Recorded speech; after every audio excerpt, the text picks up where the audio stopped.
Bonjour à toutes, bonjour à tous, bienvenue sur My 3x3 Experience, la première chaîne YouTube qui ne parle que du basket 3-3. Alors aujourd'hui, interview avec Marie-Ève Paget. Bonjour Marie-Ève. Bonjour. Alors joueuse de Basketland cette année en Ligue féminine et joueuse de l'équipe de France de basket 3-3. Merci d'avoir accepté mon invitation pour 3 vidéos. La première vidéo aujourd'hui et on se retrouvera la semaine prochaine pour la deuxième partie de cette interview. Alors, Marie-Ève, d'abord, quel est un petit peu ton parcours dans le basket 5-5? Alors, moi, j'ai commencé le basket donc chez moi à Annecy. Donc, je suis née là-bas et j'ai commencé le basket là-bas. Je suis restée pendant 7 ans. J'ai fait qu'une année au Pôle Espoir parce que la première année, j'avais pas été retenue.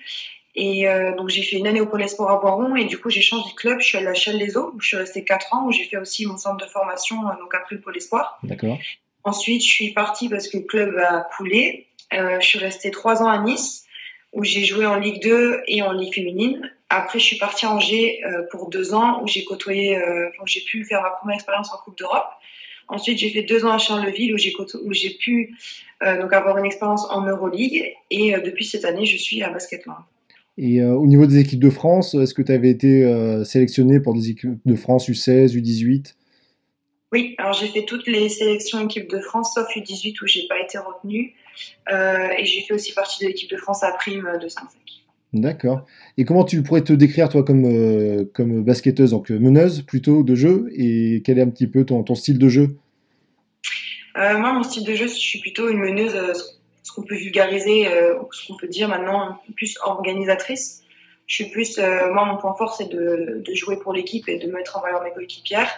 Et je suis une shooteuse. Enfin, je shoot beaucoup à 3 points. C'est un de mes points forts. Et alors, comment tu es arrivé, toi, dans cette aventure 3-3? Alors déjà, depuis quelle année tu es arrivé dans l'équipe de France 3-3? Alors, pour être vraiment en équipe de France et faire des sélections, c'est depuis 2018. J'ai commencé avec le championnat du monde, du coup, à Manille. Mhm. Donc troisième Et place. sinon, pardon? Troisième place, médaille de bronze cette année-là. C'est ça, bah ouais, on a fait 2 médailles de bronze du coup et deux médailles au championnat d'Europe, 2 médailles d'or. Et sinon, moi je suis arrivée au 3-3 en 2012. C'était le premier Open à Nice en fait. Et comme il n'y avait pas assez d'équipes pour faire un peu cet Open, ils avaient demandé en fait à l'équipe locale si elle pouvait pas prêter des joueuses. Ouais. Et du coup, on avait fait 2 équipes et c'est là où j'ai fait mes premières expériences 3-3. Après, j'ai fait pas mal de tournois un peu comme ça. Pour rigoler, c'était même avant, ça s'appelait tournoi brun, tournoi bleu, enfin, voilà, Oui. bonne couleur. J'ai fait le championnat du monde universitaire en 2014. Et ensuite, j'ai fait donc un stage en 2017, un stage avec là où je suis rentrée plus dans le milieu fédéral du 3-3. Ouais. Vu que le 3-3 est passé au olympique, en fait, il est devenu prioritaire sur les A', ce qui fait que le vivier de joueuses qui était un peu commun pour les deux, on a pu du coup s'orienter un peu plus sur du 3-3. Donc cet été-là, j'ai fait quand même quelques tournois. J'ai fait ce stage, mais sachant que j'étais en études et que je préparais un concours, j'ai pas pu faire ce qui allait suivre l'été. Ouais. Mais du coup, j'ai quand même l'année d'après, j'ai quand même été rappelée. Richard m'a rappelé avec Karim et là, du coup, j'ai pu aller au bout des compétitions, quoi. D'accord. Donc oui, donc au départ par accident, pour renforcer le tournoi local. Donc tu m'as dit Nice, c'était donc l'Open de France à Nice? Non, ou c'était Ouais, c'est ça. Ouais. Il est même pas répertorié comme un des Open de France parce que j'ai vu que sur la coupe, il y a que le vainqueur de 2013 qui est D'accord. écrit. Mais en tout cas, c'était considéré comme un Open, ouais. D'accord. Et en plus, toi, tu as la particularité d'avoir remporté pratiquement toutes tes compétitions, d'avoir une médaillée sur chaque compétition que tu participes au 3-3 avec l'équipe de France. Oui, j'ai cette chance-là pour l'instant. Donc oui, parce que championnat du monde universitaire, c'est médaille de quoi? D'argent? D'or? Mais du monde, ouais. Ouais, championne du monde, donc 2 fois troisième au championnat du monde, 2 fois championne d'Europe, et vainqueur l'année dernière de j'ai perdu la ligue féminine, j'ai perdu le nom de la ligue. Bonne série. Voilà, les World Series. Donc il faut continuer comme ça, surtout cet été à Tokyo si c'est possible, si ça a lieu. Tokyo, on Voilà, verra. déjà.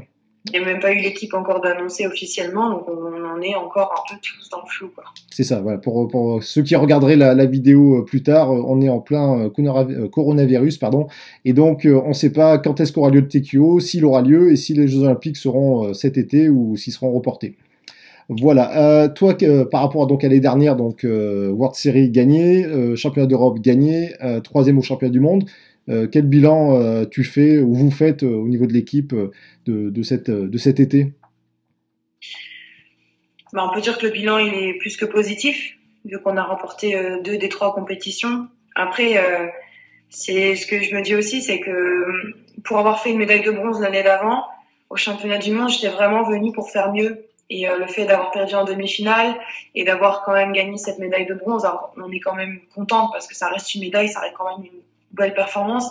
Mais en tout cas, j'aspirais à mieux et c'est vrai que bah, du coup, on va dire que c'est un petit peu le petit point noir de l'été, si on peut appeler ça un point noir, sachant que voilà, on a ramené 3 belles médailles pour la France et je pense que c'est aussi ça qui compte, quoi. Après, voilà, le championnat du monde, c'est aussi peut-être une compétition un peu plus relevée.